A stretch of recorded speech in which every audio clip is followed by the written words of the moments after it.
Hola, mi querido amigo, mi amiga, qué bueno que podemos empezar un nuevo trimestre en los estudios de la Biblia.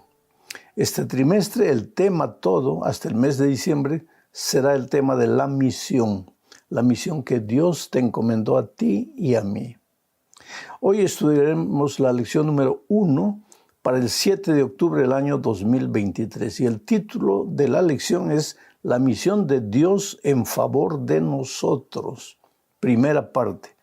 La próxima semana estudiaremos la segunda parte. Bueno, el propósito de la lección de esta semana es mostrarnos que la misión nace en la mente de Dios, en el corazón de Dios.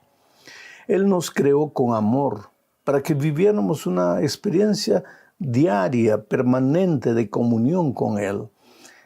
Si Dios es la vida, es la fuente de la felicidad, Dios es el camino, la verdad, en fin, nuestra vida sería una vida feliz, una vida plena, una vida completa, si viviéramos al lado de Dios. El problema es que nosotros nos separamos. Entonces, en la lección de esta semana, vamos a ver que al separarnos de Dios y entrar al territorio de la muerte, comienza la misión de Dios al venir a rescatarnos de las garras del pecado. Entonces vamos a la primera parte de este estudio bajo el subtítulo de El Dios que nos tiende la mano. Mira, Dios nos creó con amor, por amor, para vivir en el amor. Ahora, parte del amor divino es la libertad. Libertad para decidir si le seguimos o no. Libertad para escoger andar en los caminos de Dios o escoger nuestros propios caminos. Esa libertad, que podría ser la más grande bendición que el ser humano pudiera recibir, se transformó en una maldición porque usamos mal la libertad. Desde el cielo, Lucifer usó mal la libertad, fue creado también con amor, pero se rebeló contra Dios. Y entonces el enemigo vino a esta tierra y cuando Adán y Eva fueron creados, el enemigo trató de llevarlos a los primeros padres a usar mal la libertad. Ellos tenían delante de sí el camino de Dios. Dios les había dicho, no toquen de este árbol, porque el día que toquen morirán. Pero vino el diablo y le dijo, no, eso es historia, no van a morir, al contrario. Si ustedes tocan, si ustedes comen de ese árbol, se van a volver inteligentes. Y el diablo tiene sus argumentos. Mira, le dijo, Eva, yo soy una serpiente. Los animales no hablan, pero ¿cómo estoy hablando? Ah, porque yo comí. Quiere decir que los que comen no mueren, sino que se vuelven más inteligentes. Ahora, si yo, un animal, estoy hablando, tú, un ser humano, si comes del árbol, ¿a dónde, a qué alturas llegarás? Infelizmente, Eva usó mal su libertad y comió y trajo la muerte a este planeta. Ahora, Dios podría habernos dejado a nuestro triste destino de muerte. Al final de cuentas, fue nuestra propia decisión. Pero Dios nos amó tanto. Fuimos creados en amor, querido. Nunca olvides esto, que tú eres la cosa más linda que Dios tiene en esta vida. Tú fuiste creado en amor, por amor y para vivir en el amor. Y Dios te ama. Podría habernos dejado a nuestro triste destino de muerte, pero se hizo hombre en la persona del Señor Jesucristo y vino a este mundo con una misión. El Señor Jesucristo llegó a este planeta con una misión, rescatarnos del poder del enemigo. Por eso el subtítulo de la lección es El Dios que nos tiende la mano. Sabes, el pecado no tomó de sorpresa a Dios. Mira lo que dice Efesios 1:4. Leo. Según nos escogió en Él, en Jesucristo, antes de la fundación del mundo, para que fuésemos santos y sin mancha delante de Él. Vuelvo a repetir, el pecado no tomó por sorpresa a Dios. El plan de la salvación ya existía antes de que el mismo ser humano fuera creado.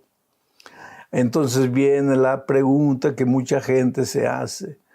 Y si Dios sabía que el hombre iba a pecar, ¿por qué lo creó? ¿No hubiera sido mejor que no lo crease? Él se hubiera evitado el sufrimiento, el dolor de cabeza, la preocupación, y nosotros no estaríamos sufriendo en este mundo. ¿No sería más fácil, no habría sido más fácil o mejor que Dios no nos creara? Tal vez desde el punto de vista humano, egoísta, sí, porque al ser humano solo le gusta que las cosas le salgan bien. Pero lo que motiva el corazón de Dios es el amor. Y Él nos creó por amor. Yo tengo 4 hijos. Si hoy me preguntas a cuál de ellos ama más, yo no sé. Yo amo a los 4. Los 4 son hijos amados para mí. Y si me haces la pregunta, ¿y 4 hijos fueron una carga para educarlos, para ayudarlos? ¿No hubiera preferido tener solo 2? Tal vez sí. ¿Y a cuáles 2 escogería? Pues a los 4. ¿Por qué? Porque el Padre ama, simplemente ama. Para Dios hubiera sido más fácil no crearnos, pero Él nos ama. Y aún cuando el Señor Jesucristo tuvo que venir y sufrir y morir en este mundo, Él permitió que nosotros existiéramos, porque yo hoy día digo siempre, Dios mío, gracias porque me creaste, gracias porque estoy vivo, porque a pesar de las circunstancias difíciles que la vida pueda tener, es una bendición estar vivo, es una bendición servir. Acabo de realizar grandes campañas evangelísticas en diferentes lugares. Y cómo me siento feliz de ser útil a Dios. Qué alegría cuando veo a las personas que responden a los llamados y se entregan a Jesucristo. Entonces, vale la pena morir. El plan de redención ya existía, porque Dios es un Dios que extiende la mano, que nos extiende la mano. Por eso digo que la misión nació en el corazón de Dios, en la mente de Dios. Vamos a la segunda parte de este estudio. El Dios que anhela estar con nosotros. Vuelvo a repetir un pensamiento que siempre enfatizo. Dios no nos creó para que fuésemos como estrellas errantes vagando por el universo. No, querido, tú eres precioso para Dios. Dios te creó con un plan especial, principalmente para que vivas una vida de comunión diaria con Él, para que disfrutaras de la vida. Él le daría sentido a tu vida. Él le puede dar sentido a tu vida. El problema es que en este mundo nuestras miradas están solo concentradas en las cosas de esta vida, en el materialismo, en las cosas que la propaganda nos vende, en el consumismo, en los afanes de este mundo, en los placeres de este mundo, que perdemos de vista a Dios. Y cuando perdemos de vista a Dios y nos separamos de Él, pues ahí nos metemos en un terreno pantanoso, en un terreno horrible de muerte, de dolor, de sufrimiento. Siempre digo, si cuando nos separásemos de Dios muriésemos instantáneamente, hasta sería bueno, porque ya pararíamos de sufrir. Lo peor de todo es que el salario del pecado es la muerte, pero esa muerte es lenta, es paulatina. Vas muriendo poco a poco. No mueres de repente.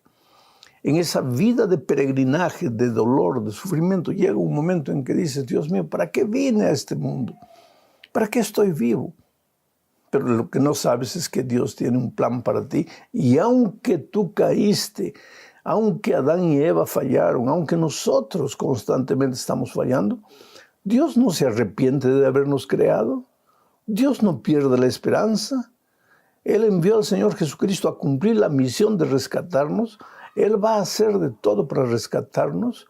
Y aunque nosotros tercamente continuemos insistiendo en ir por nuestros caminos de muerte, Él anhela estar con nosotros. Para eso nos creó. Mira lo que dice Génesis 17, versículo 7. Voy a leer. Y estableceré mi pacto entre mí y ti, y tu descendencia después de ti, en sus generaciones por pacto perpetuo para ser tu Dios y el de tu descendencia después de ti. Este es el plan por el cual Dios nos creó. Él nos creó y estableció un pacto con nosotros. Hijo, anda conmigo, y mientras andes conmigo serás feliz. Camina a mi lado, y mientras lo hagas vas a reflejar mi carácter. ¿Y qué va a suceder cuando reflejes mi carácter? Por donde vayas serás una bendición. Mi carácter en tu vida iluminará el mundo de tinieblas, y las personas que no me conocen serán atraídas a mí por causa de tu influencia, de tu testimonio, porque mi carácter se va a ver reflejado en tu vida. Queridos, si nosotros nunca hubiéramos caído, hoy día nuestro carácter sería tan lindo como el carácter del Señor Jesucristo. Tendríamos hogares felices, no estaríamos discutiendo con los hijos, no tendríamos problemas en el trabajo, discutiendo con el jefe o con el empleado. No habría violencia, no habría la miseria de este mundo. Pero el problema es que pues nos separamos de Dios y el carácter de Jesucristo se deshizo en nuestra vida, se desfiguró. Vamos a la tercera parte. El Dios que se hizo uno con nosotros. Qué maravilloso. Dios no solo vino a este mundo a rescatarnos del pecado. Dios vino a guiarnos, a caminar con nosotros, a vivir en nosotros y con nosotros. Esto es impresionante. Si leemos Mateo 1, 21 al 23, mira lo que dice. Y dará a luz, está hablando de María, y dará a luz un hijo y llamará su nombre Jesús, porque él salvará a su pueblo de sus pecados. Aquí está la misión de Jesucristo. Vino a salvar a su pueblo de sus pecados. Todo esto aconteció para que se cumpliese lo dicho por el Señor por medio del profeta cuando dijo: He aquí una virgen concebirá y dará a luz con un hijo y llamará su nombre Emmanuel, que traducido es Dios con nosotros. Dios con nosotros. Pero no es solo Dios con nosotros a través de la persona de Jesucristo. Es Dios en nosotros a través de la persona del Espíritu Santo. ¿No dice Pablo que nuestro cuerpo es templo de su Santo Espíritu? Es Dios en nosotros. Y no dice Pablo también, ya no vivo yo, sino que Cristo vive en mí. ¿Cómo es que Cristo vive en él? Si Cristo al venir a este mundo tomó un cuerpo humano. Pues viene a través del Consolador. Por eso Jesucristo, antes de irse al cielo, les dijo a sus discípulos, no se queden tristes, es necesario que yo me vaya, porque si no me fuere, no lo podré enviar. Pero si me fuere, lo enviaré al Consolador. Porque yo camino con ustedes, al lado de ustedes conmigo. Pero cuando venga el Espíritu Santo, el Consolador, Él habitará entre ustedes. O sea, querido, que si tú permites que el Espíritu viva en ti, que si tu cuerpo, tu mente, tu corazón pasan a ser el templo del Espíritu Santo, por donde tú vayas, vas a tener la sabiduría divina, el criterio necesario para tomar decisiones correctas, para no cometer errores después de los cuales tengas que lamentarte y llorar. ¿Por qué a veces nosotros nos casamos con la persona equivocada? ¿O por qué a veces escogemos la profesión equivocada? ¿O por qué a veces compramos algo que no deberíamos haber comprado? Porque nuestras decisiones son apenas humanas. En este momento tú estás triste, tal vez sufriendo la consecuencia de una decisión que no deberías haber tomado. ¿Por qué lo hiciste?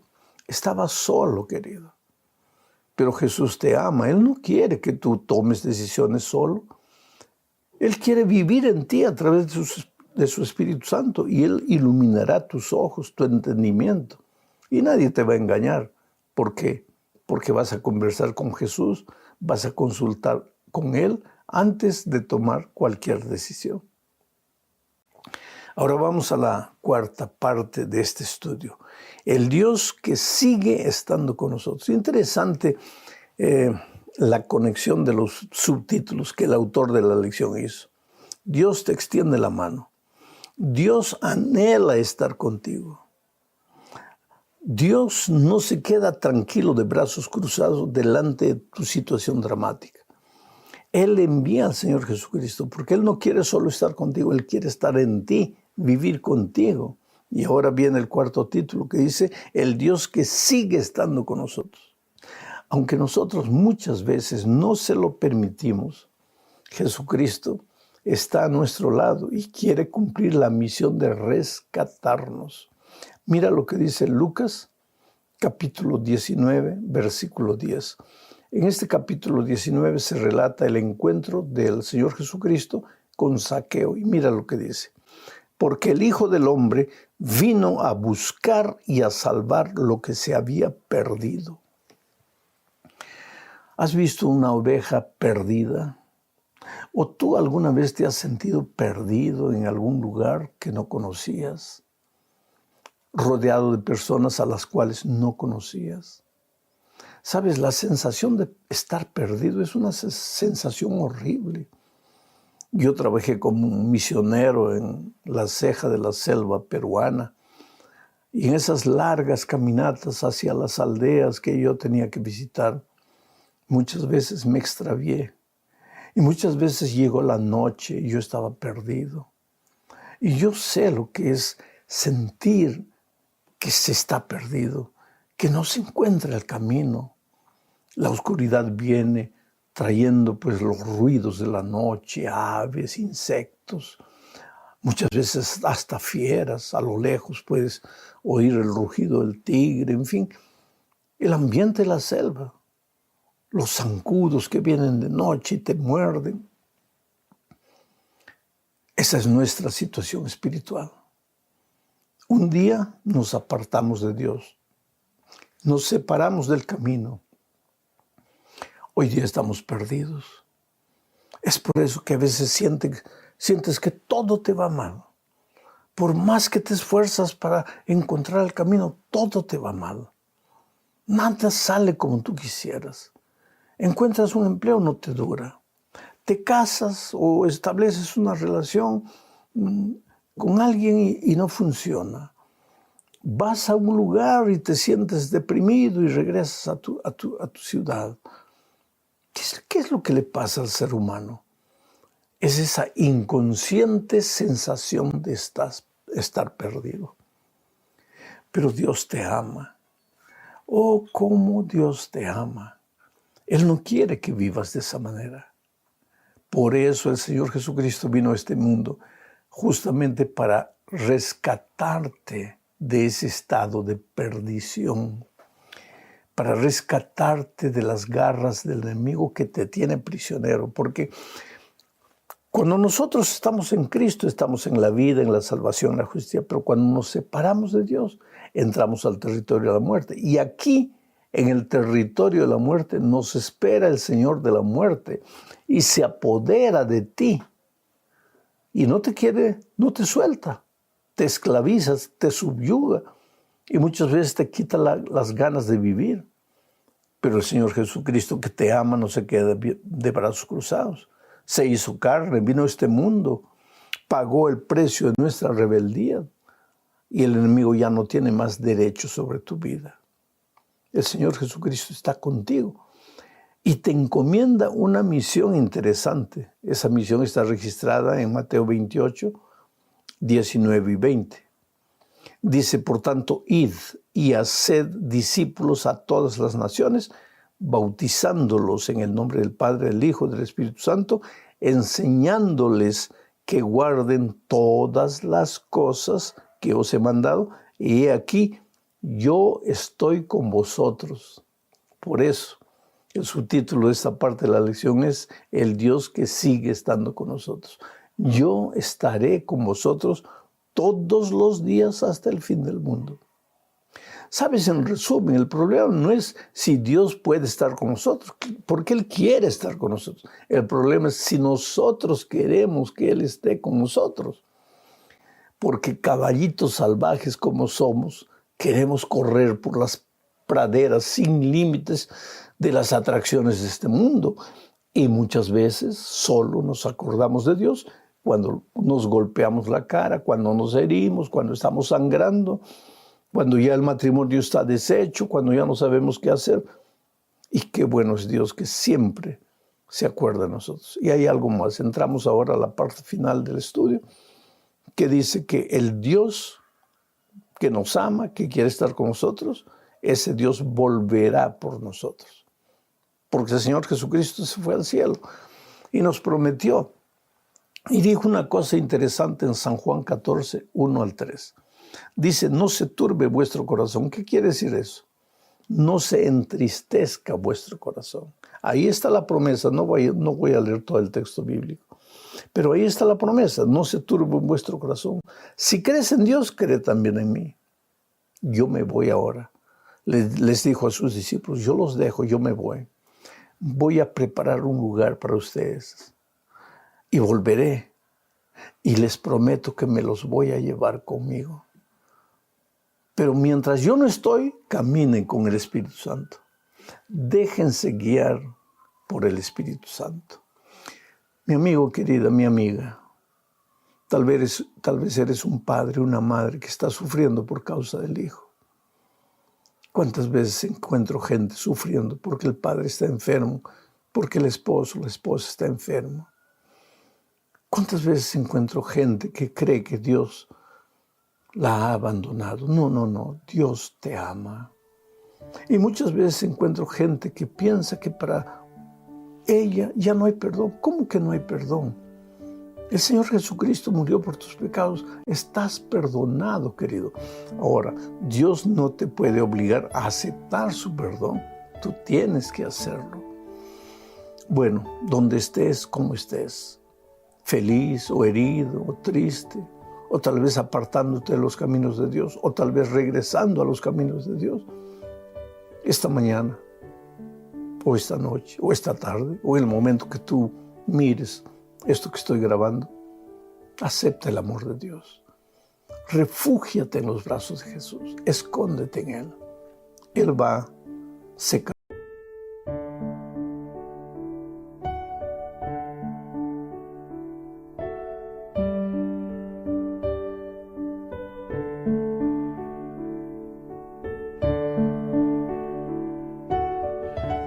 Hola, mi amigo querido, qué alegría. Mira, estamos empezando un nuevo año. Va a ser un año extraordinario. Cree, por favor, cree.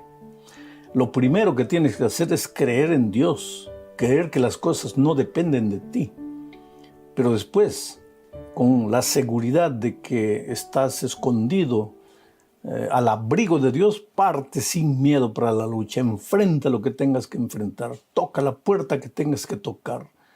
Dios es grande, Dios es maravilloso. Dios nunca deja de oír la oración de sus hijos. Que Dios te bendiga ricamente en este nuevo año que se presenta para ti. Lleno de desafíos, lleno de sueños.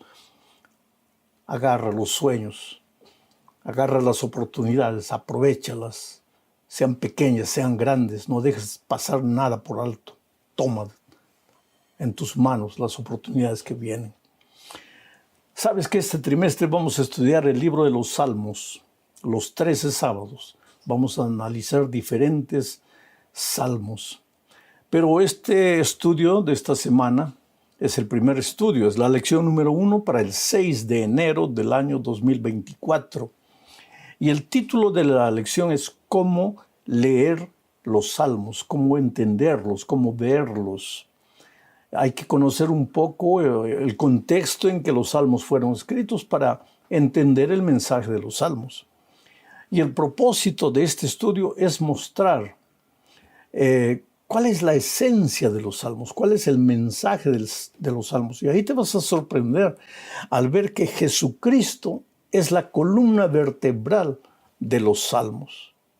Porque cuando estuvo en esta tierra, el propio Señor Jesucristo dijo lo que encontramos registrado en Lucas 24, versículos 44 y 45. Mira, lo voy a leer. Dice así: estas son las palabras que les hablé cuando aún estaba con ustedes, que era necesario que se cumpliese todo lo que está escrito de mí en la ley de Moisés, en los profetas y en los salmos.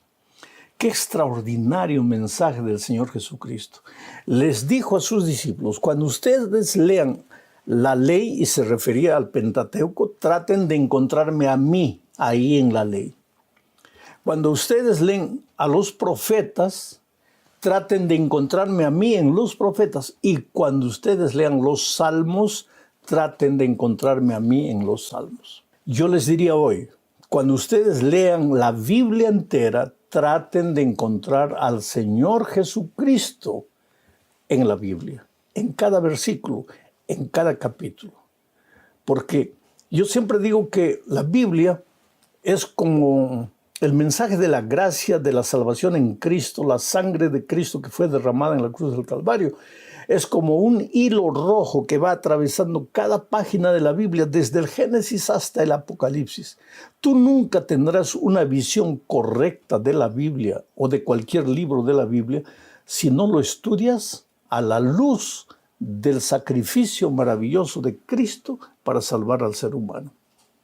Bueno, entremos al primer subtítulo de este estudio, que dice los salmos en el culto del antiguo Israel.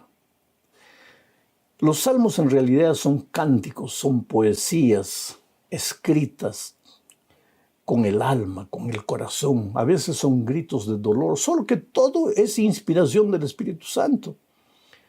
Aunque los salmos fueron escritos por seres humanos, el Espíritu los inspiró a decir lo que ellos dijeron, inclusive a clamar lo que ellos clamaron, a orar lo que ellos oraron. En realidad los salmos son gritos del alma angustiada. La vida de Israel estaba centralizada en el culto. No digo en la religión, digo en el culto. Todas las mañanas el pueblo se dirigía al santuario, al templo, para ofrecer el sacrificio. Y cantaban. El pueblo de Israel cantaba por todo. Los salmos eran repetidos en ocasiones de tristeza, en ocasiones de alegría. Cuando a veces el enemigo estaba viniendo, ellos cantaban himnos. Después de una victoria, ellos cantaban himnos. Cuando trasladaban el arca de un lado para otro, cantaban salmos. Cuando había júbilo en el corazón de ellos, cantaban salmos. Cuando había una buena cosecha, cantaban salmos. Y cuando por algún motivo había sequía, había hambruna, ellos cantaban salmos. La vida de los israelitas estaba centralizada en los salmos porque el Señor Jesucristo estaba en el centro de los salmos. Dios era el centro de todo. Los salmos originalmente fueron escritos pues para el culto y para la expresión de la vida de cada uno. Por ejemplo, voy a leer el Salmo 88, versículos 2 y 3. Dice así: y llegue mi oración a tu presencia, inclina tu oído a mi clamor. Aquí el salmista está dirigiéndose a Dios. Le dice, llegue mi oración a tu presencia, inclina tu oído a mi clamor, porque saturado estoy de males y mi vida está al borde del sepulcro. Evidentemente, cuando el salmista escribió este salmo, se encontraba completamente desanimado por alguna razón. Porque para que alguien diga mi vida está al borde del sepulcro, es como decir hoy día estoy muriendo, ya no quiero vivir, se acabó la vida para mí. Y para que un ser humano llegue a ese punto debe haber estado pasando por una crisis terrible. En ese momento de crisis, ¿qué hacía el salmista? Clamaba a Dios. Decía, Señor, que llegue mi oración a tu trono. Escúchame, por favor. Solo que lo que el salmista dijo, por inspiración divina y porque le nacía del corazón, puede ser aplicado muchas veces a nosotros hoy. ¿Será que en este momento tú te sientes como este salmista al borde del sepulcro? Estás cansado de luchar, ya no tienes fuerzas, estás desanimado. De repente hasta pasó por tu cabeza la idea de quitarte la vida. Yo no sé, ¿sabes? Hay momentos en la vida tan duros que uno no sabe qué hacer, mira para todos lados y no ve luz. Bueno, tú puedes ver cómo los salmos no solo se aplicaban a la vida de Israel, a los cultos del pueblo de Israel, sino que se pueden aplicar perfectamente a nuestra vida hoy. Vamos a la siguiente parte, pero antes yo quiero decir que en hebreo la palabra salmos es tehilim, que en realidad quiere decir alabanzas, tehilim. En griego, psalmoi, que en realidad se refiere a un instrumento musical, porque ese instrumento era tocado cuando se componían los salmos o cuando se cantaban los salmos. Vamos a la segunda parte entonces. Conozcamos a los salmistas. La mayor parte de los cristianos piensan que todos los salmos fueron escritos por David. Inclusive David es llamado muchas veces el salmista David. Y en realidad David escribió solo 73 salmos. Hay otros autores de los salmos. Asaf, un sacerdote músico, compuso 12 salmos que están registrados ahí entre los 150 salmos de la Biblia. Los hijos de Coré, que también eran sacerdotes músicos, compusieron 11 salmos. Emán y Etán, 2 sacerdotes, también compusieron 2 salmos. Salomón y Moisés compusieron 3 salmos. Y hay 49 salmos anónimos que no se puede identificar al autor. O sea, el salterio, la colección de salmos, es un conjunto de himnos, de clamores, de oraciones musicalizadas para el culto del pueblo de Israel, para que los propios israelitas cantasen. Una recolección de muchos autores. Por ejemplo, cuando el pueblo de Israel, porque el pueblo de Israel se dirigía a Jerusalén 3 veces por año para las 3 grandes fiestas que se realizaban en la ciudad, los israelitas venían de todos los rincones del territorio hacia Jerusalén. Y todos venían cantando salmos. Los salmos 120 al 135 son 15 salmos que tienen el nombre de salmos graduales. A medida que se aproximaban de la ciudad de Jerusalén, ellos iban cantando esos salmos. Yo me recuerdo cuando yo era pastor de iglesia, llevaba a mis hermanos a un paseo, a una ciudad, a visitar otra ciudad, o la iglesia de otra ciudad. Todo el viaje en el camino, los hermanos iban cantando. No cantaban salmos, cantaban nuestros himnos, pero iban cantando. Bueno, el pueblo de Israel, cuando se aproximaba a Jerusalén para las 3 fiestas anuales, ellos iban cantando los salmos. Pero hay cosas que uno no entiende en la vida, porque hace muchos años los jóvenes de la Iglesia Central de San Paulo, aquí en el Brasil, viajaron a Curitiba para un evento de jóvenes, para un congreso de jóvenes. El coro entero fue para allá. Y cuando estaban regresando ellos, venían cantando en el ómnibus y de repente sucedió una tragedia. El ómnibus chocó contra un camión cargado de fierro de construcción y más de 20 jóvenes murieron. Y al día siguiente los periódicos, un periódico publicó una noticia interesante. ¿Dónde estaba Dios cuando sus jóvenes cantaban? ¿Dónde estaba Dios cuando sus jóvenes le cantaban? Es el misterio del dolor. Pero lo interesante es que el pueblo de Dios en la alegría cantaba. Y si hubieran pasado por una tragedia semejante a estos jóvenes de aquí, también hubieran cantado. Cantaban con lágrimas, cantaban llorando. Cuando fueron llevados al exilio a Babilonia, fueron cantando. Y el salmista dice que a las orillas del río de Babilonia, debajo de los árboles, se sentaban y lloraban mirando a la ciudad y cantaban. Oh, querido, si todo va bien en tu vida, canta. Si estás triste, canta. Memorízate algunos salmos. Este trimestre vas a tener la oportunidad de leer, de estudiar algunos salmos. Memorízatelos y en los momentos de dolor canta a Dios. Alaba el nombre de Dios con los salmos. Vamos a la tercera parte del estudio. Un cántico para cada etapa. Los salmos fueron compuestos bajo diferentes circunstancias, ya lo dije. Momentos de alegría, ellos componían, cantaban. en momentos de tristeza también, cuando partían para la guerra también, cuando regresaban de la guerra también, cuando ganaban la victoria también, cuando perdían también. Ellos cantaban en todas circunstancias. Por eso, entre los 150 salmos de la Biblia vas a encontrar himnos que engrandecen a Dios, porque Dios es el centro de los salmos. Engrandecen a Dios, como el Salmo 100, número 100, versículos 1 al 3, por ejemplo. Voy a leer y voy a comentar para mostrar cómo este salmo es uno de los salmos que engrandece, enaltece y alaba el nombre de Dios.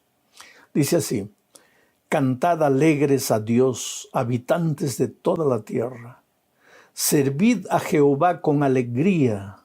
Venid ante su presencia con regocijo. Reconoced que Jehová es Dios. Él nos hizo y no nosotros a nosotros mismos. Pueblo suyo somos y ovejas de su prado. Qué interesante este salmo. Dice: cantad a Jehová. Él nos hizo, no nosotros a nosotros mismos.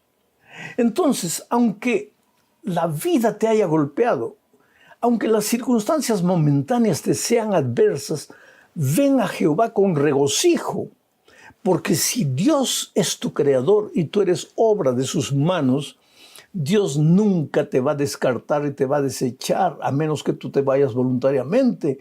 Pero si tú estás en las manos de Dios, el enemigo no se puede reír de ti permanentemente. Puede reírse hoy, mañana, pero pasado mañana el sol de un nuevo día va a brillar en tu experiencia. No te desanimes, querido.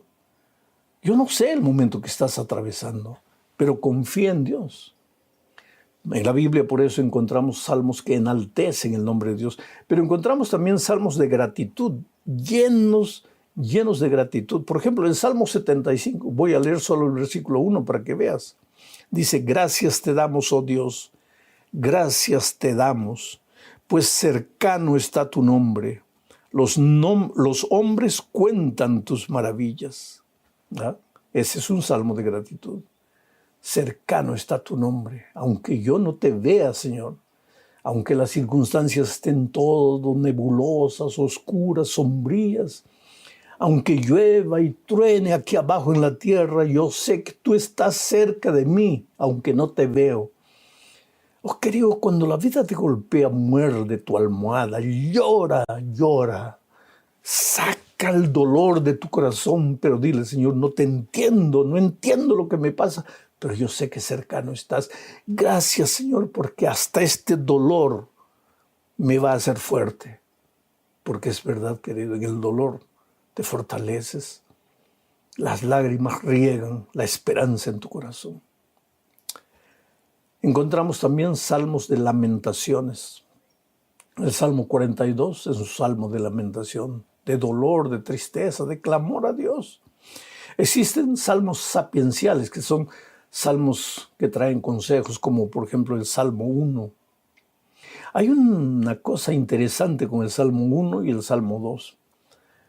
Tú sabes que Génesis 1 y Génesis 3, ¿qué presenta Génesis 1? Ahí se habla del jardín perfecto, árboles perfectos, un Adán perfecto.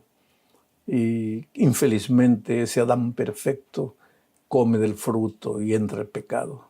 Y el Salmo 3, ¿qué habla el Salmo 3?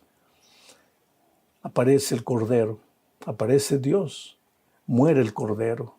Se le garantiza la victoria sobre la serpiente, a Eva, a su descendencia. Ahora, si tú vas al Salmo 1, ahí ves el árbol perfecto, el árbol que produce frutos a la orilla del río.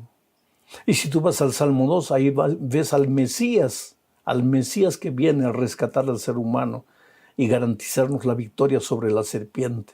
En realidad, en los 150 salmos de la Biblia, tú puedes encontrar la historia de la redención, la entrada del pecado y cómo Dios finalmente libra a su pueblo. Vamos, también hay salmos regios, o sea, salmos mesiánicos, salmos que presentan al Señor Jesucristo en todo su esplendor.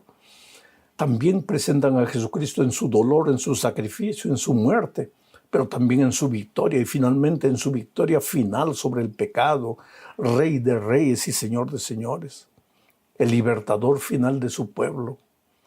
Existen salmos históricos también, en fin, hay variados tipos de salmos y durante estos 3 meses vamos a ir viendo lentamente diferentes tipos de salmos. Ahora, los salmos son poesías. En la literatura hebraica, en las universidades, cuando se estudia literatura hebraica, el estudio de los salmos es obligatorio. El Salmo 119, por ejemplo, es una bellísima obra de literatura hebraica. Todos los salmos son. Pero como toda literatura tienen sus figuras de lenguaje, figuras idiomáticas. En los salmos, por ejemplo, encontramos el paralelismo. ¿Qué es el paralelismo? En el paralelismo, en una frase se dice una cosa y en la siguiente frase se explica lo que la primera frase ha dicho. Por ejemplo, voy a leer el Salmo 103, versículo 1, y vamos a ver aquí un ejemplo del paralelismo. Dice, alaba alma mía al Señor y alabe todo mi ser su santo nombre. Te voy a explicar el paralelismo. Alaba alma mía al Señor. ¿Qué quiere decir alaba alma mía al Señor? La segunda frase va a explicar, alabe todo mi ser su santo nombre. Aquí tú puedes ver el paralelismo. La primera frase dice que mi alma alabe al Señor, pero la segunda frase explica que al decir mi alma se está refiriendo a todo su ser alabando a Dios. El paralelismo está clarísimo aquí. Otra figura que se usa literaria en los salmos son las imágenes. Imágenes bellísimas. Por ejemplo, Salmo 17, versículo 8, dice, guárdame como la niña de tus ojos, escóndeme bajo la sombra de tus alas. Mira, guárdame como la niña de tus ojos, escóndeme bajo la sombra de tus alas. Aquí en este versículo, el refugio de Dios se describe como la sombra de las alas de Dios. Alas de Dios. Dios no tiene alas, pero el salmista usa la figura de las alas de Dios como el refugio de Dios, como el seno de Dios, el esconderijo de Dios para ti. Cuando la tormenta venga, ve al esconderijo. Cuando los enemigos vengan, escóndete bajo las alas de Dios, bajo el refugio de Dios. Esa es una figura bonita, maravillosa, y tú vas a encontrar en los salmos muchísimas figuras de ese tipo. El merismo es otra figura literaria que se usa en los salmos. El merismo expresa la totalidad de un concepto usando las partes. Un ejemplo, Salmos 88, 1 dice, oh Jehová, Dios de mi salvación, día y noche clamo a ti. Cuando dice el salmista, día y noche clamo a ti, ¿qué es lo que está queriendo decir? Que él clama permanentemente a Dios. Pero para decir permanentemente, él lo dice de una manera poética. Día y noche mi alma clama a ti, oh Dios. ¿Ves? Es una manera bonita de decir las cosas. Los salmos, en resumen, son oraciones inspiradas. Mira lo que dice el segundo libro de Samuel, capítulo 23, versículos 1 y 2, para que entiendas por qué aparecieron los salmos, cómo surgieron los salmos. Dice así. Estas son las palabras postreras de David. Dijo David, hijo de Isaí, dijo aquel varón que fue levantado en alto, el ungido del Dios de Jacob, el dulce cantor de Israel. El Espíritu de Jehová ha hablado por mí y su palabra ha estado en mi lengua. Interesante cómo Samuel describe la manera o la razón o la forma en que David escribió. Al referirse a David se refiere como el cantor de Israel, el ungido del Señor. Y él dice ¿qué es lo que David dice? Dice, el Espíritu de Jehová ha hablado por mí y su palabra ha estado en mi lengua. La oración nació del corazón de David. El canto surgió del corazón de David. El clamor surgió del corazón de David. Pero él dice, no es solo mi clamor. Es que el Espíritu de Dios me está inspirando a decir esto. Es por eso que los salmos forman parte del canon bíblico.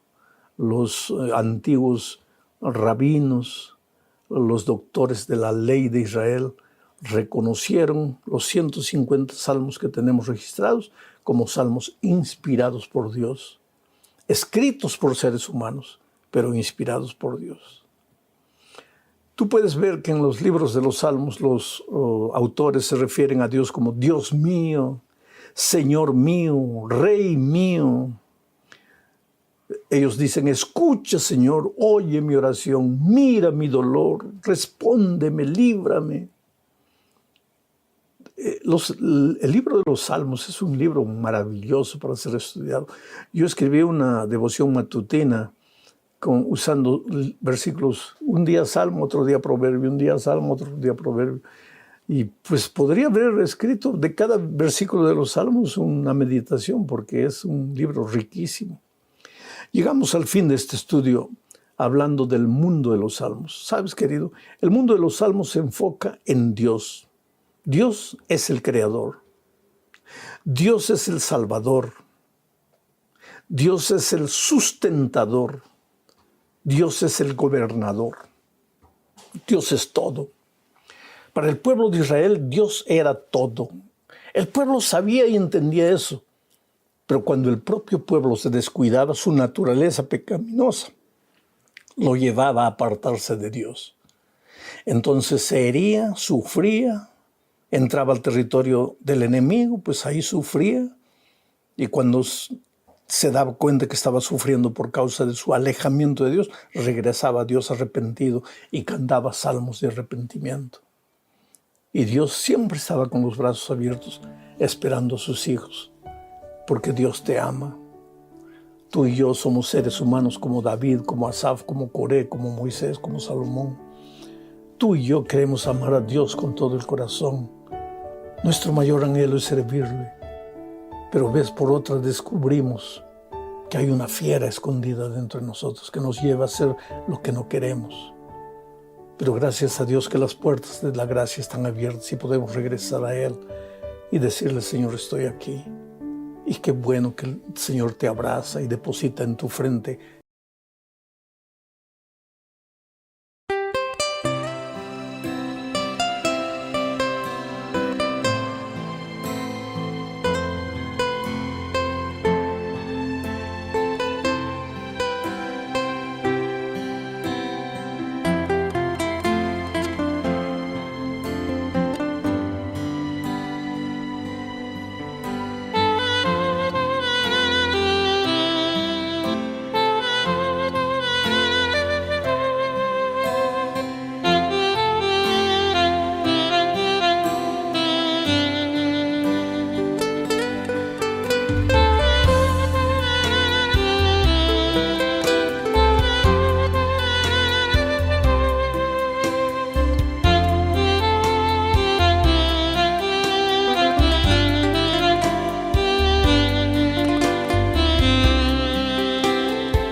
Thank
you.